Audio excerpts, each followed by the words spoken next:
Some women marry for love, others for companionship. But in the silent corridors of Abuja's elite, there once lived a woman who married for sacrifice. Her rise to riches became the envy of many, until the truth leaked through the cracks of her perfect life. They called her Ngozi, but the spirits who owned her called her something else entirely. Let me tell you what she did. But beware, for some truths are too heavy for the heart to carry. Before the houses, before the perfume-scented exotic car seats and Italian bags, there was hunger. Raw, unforgiving hunger.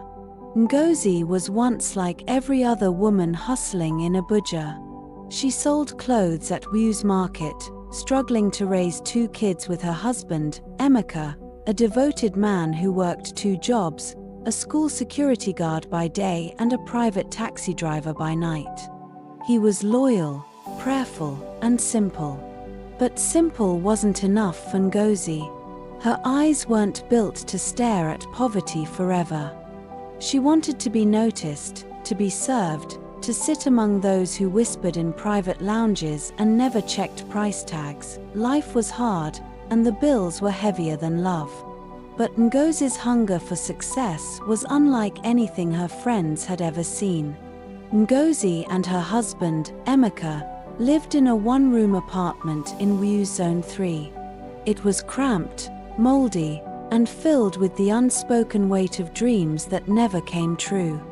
At night, while Emeka slept beside her, snoring from exhaustion, she scrolled through her phone watching the lives of Abuja's rich women. Women who always seemed to glow. Women who never seemed to age. What are they doing that I'm not doing? She often whispered to herself, clenching her jaw. One Friday evening, as she was closing her small roadside clothing stall near Burger Junction, a jet black SUV pulled up beside her. The window slid down silently. A woman sat inside Regal, untouched by the chaos of the market. Her skin was smooth like silk, her eyes hidden behind designer shades, her fingers heavy with rings of different stones. "You're not meant to be selling clothes in the dust," the woman said calmly. "Get in. Let me show you who you really are." That was how it began. Ngozi didn't ask questions.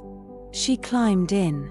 The ride was silent, the windows tinted too dark for the outside world to see in.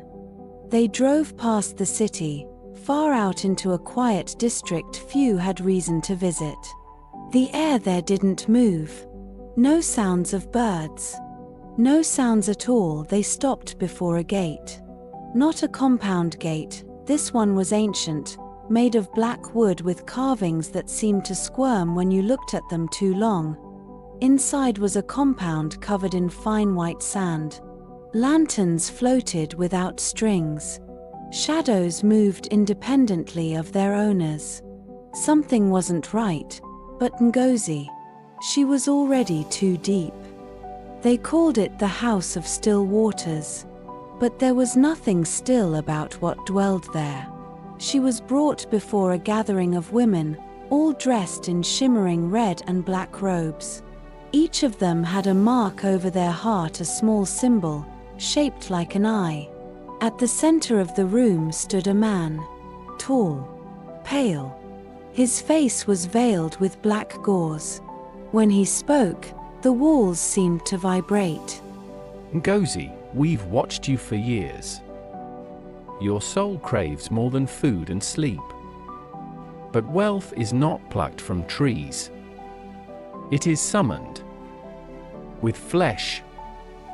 That night, she was given a choice, not with threats, but with promises. You will live like a queen. You will never know sorrow again. But something dear to you must be offered. She nodded. Slowly, steadily, without blinking. They took her to a chamber filled with smoke. Not from fire, but from things that didn't burn like wood. She was stripped, anointed with oil that stung like acid, and made to kneel before a stone basin. They handed her a chalice. In it was thick, dark liquid. Drink, and your poverty will be erased. But mark this, your husband is the key. You must bring him to us willingly.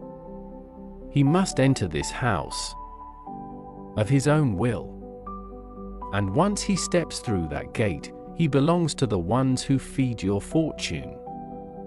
She drank it, every drop. When she left that night, her eyes were different. Cold, focused, detached. Ngozi returned home the next morning with a smile Emeka had never seen before. She kissed him more tenderly than usual, served him his favorite meal, even offered to give him a special day, just the two of them, away from work, stress, and the kids. He agreed. After all, who refuses a loving wife? They took a drive on a Sunday morning. She told him she found a new prayer house she wanted them to visit together. She said she had a dream that they needed to seal their future. He trusted her. When they arrived before the black gate, he hesitated. Darling, what kind of church is this? There's no signboard, no one coming in and out. I hope we are not missing our way. She responded, "Don't worry, my love. Just hold my hand. Everything's inside." They stepped in and the gate shut behind them on its own. Watch out for part 2 to discover what happened next, and the flow of Ngozi's wealth, the rules that kept her from sleeping, the child who uncovered her secret, and how her empire of silence began to collapse, one scream at a time. If you enjoy this story, please don't forget to like, share and subscribe for more unforgettable tales. Thank you for